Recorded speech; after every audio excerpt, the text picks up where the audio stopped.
Democrat Jasmine Crockett, thank you so much for joining us. Happy New Year to you. We Same to appreciate you you. joining us. What is going through your mind now that you are going to be representing the 30th Congressional District here in the Dallas area? I think I'm finally starting to get excited. That has been the question for some time. And my response, for the most part, has been, it's hard to get excited knowing where we are in this country. But I feel empowered, and I'm empowered by the people of District 30 to go and be their fighter, to be their warrior, to be their voice and their representative. And honestly, there really is no greater honor that I can think of to have almost a million Texans come together and say, you're going to be the one. And when I say almost a million Texans come together, whether you voted or not, you made a statement. And so our districts are approximately 766,000 people. I look forward to meeting so many new constituents and working for them. I know that they're going to be excited to blow my phone up. January is tax time. And so that's usually when we get a lot of phone calls. So I'm excited to help out. I'm excited to hopefully get this country back on track and get us to a place in which people say, you know what, it's not so scary, say, to send my daughter to school in Texas because of some of the laws that they've instituted as it relates to Roe v. Wade and things like that. I'm excited because I truly believe that the people in this country, not just the state of Texas, are really looking for better tomorrows. And I'm going to do everything that I can to deliver upon that. And what exactly does that mean? So what are your priorities? Yeah. So, I'm going back into a minority. I spent my entire freshman term in what I would consider to be an extreme minority in the Texas House. And I say extreme because our numbers definitely are not as close as they're going to be in the US House. And obviously, the Texas Senate also belongs to the Republicans along with the governor's mansion. It's not as bad on the federal level that I'm walking into now. But I want to be realistic. A lot of times, one of the things that turns voters off sometimes is this idea that they say, well, they sell us the world, right? So I don't want to sell people the world. I want to be real about the fact that I'm walking into a minority, but I think that there are opportunities in which we can work together and collaboratively. I think one of those spaces is around what we're going to do as far as consumers, as well as employees in the airline industry. Most people didn't realize that we could have a meltdown like the one that we've seen here recently with our most recent storm. And I do want to comment and say that I am a climate change warrior as well, as we talk about these crazy storms that we're enduring in this country. And I do applaud what's happened thus far as the investments that have been made in legislation, in the form of legislation in the last Congress, in the current Congress. So I am excited, number one, that we've made those investments, but I know that we're going to have to continue to push forward with more investments so that we can minimize the impact of some of these crazy storms. But going back to our most recent situation that we had as it relates to the airline industry, the FAA reauthorization bill is up, which means that there's an opportunity to look over kind of what are these FAA regulations and anything that seemingly could be germane, which means that honestly, anything that has to do with aviation, we'll most likely be able to touch it in this big, what we call omnibus bill. And so I'm excited for the opportunity to basically make consumers, as well as those that work in the airline industry, feel more comfortable based upon the bills that we're able to put together, or the way that we're able to work through that one really big bill in a very bipartisan way. Another issue is the economy. Most people don't know, but I am a business major in undergrad. So the two things that make up me are business as well as law. And so I'm excited for an opportunity to work on economic issues. We know that people are still struggling. We know that there's a lot of talk about whether or not we're going into a recession and what that looks like.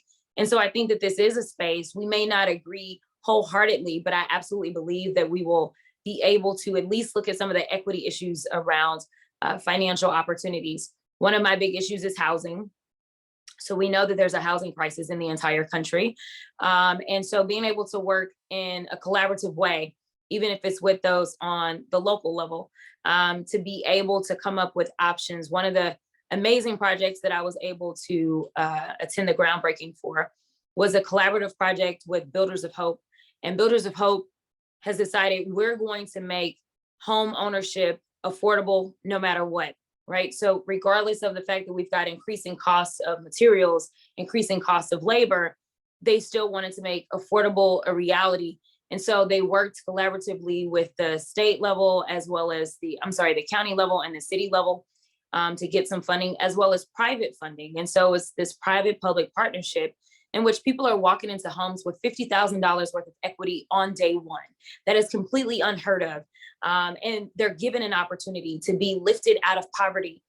That is a big goal of mine, and to make sure that this widening of the gap that we're continually seeing between the haves and the have-nots is minimized. And so economic opportunities, I think, is something that I will be able to forge a bridge with a lot of my colleagues across the aisle.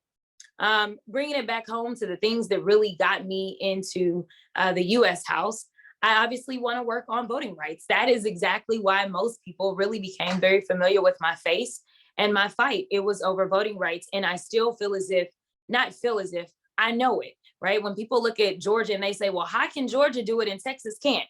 Well, a couple of things. Georgia definitely went after and added a number of voter suppression bills after they saw record turnout that produced 2 Democratic senators 2 years ago.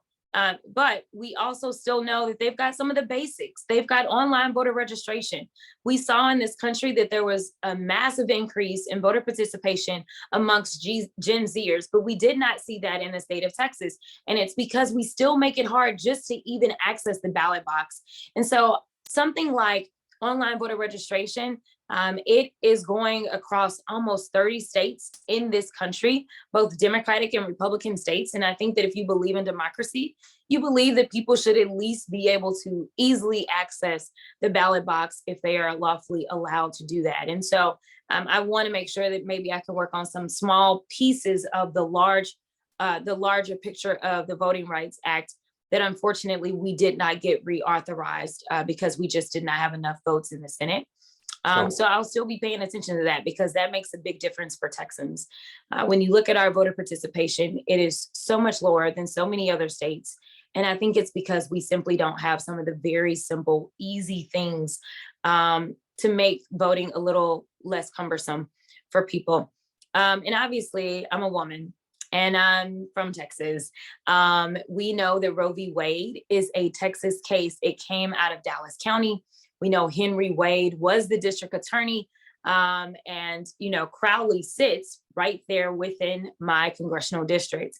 We also know that Sarah Weddington was one of the lead attorneys in that case. She swore into the Texas House with Eddie Bernice Johnson 50 years ago.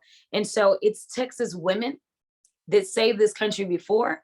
And I believe that it's going to take a few Texas women to rise up and save us again as it relates to reproductive rights. And so I will continue to fight for reproductive justice and access. And so what does that look like when we're in the minority? Well, that may look like me making sure that a state like Texas doesn't try to limit interstate commerce, meaning not trying to limit a woman's ability to go to a state where they can lawfully get an abortion, something that they can't access here in the state of Texas.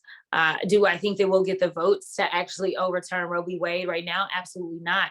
But I do believe that we can engage in a real and honest conversation and maybe at least prevent some of the aggressive states that have the position and posture of a Texas or Florida from trying to basically tie people down in the state of Texas and not allowing them their freedom to make their choices and go where they need to go to get their protection. So I'll stop there. I got a lot. Well, we look forward to speaking with you during your term in Congress about these issues and other issues that come up. Jasmine Crockett, Democratic representative for the 30th Congressional District in Texas. Thank you so much for joining us. Happy New Year to you. Thanks, Jack.